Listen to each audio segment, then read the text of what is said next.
Hi guys! Tinamad na naman ang person na pumunta sa tindahan para bumili ng gulay at saka lutuin.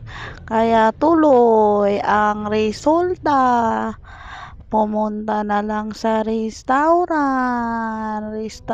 ni Nabara para bumili ng ulam namin kasi yung kasama ko ay nagugutom na.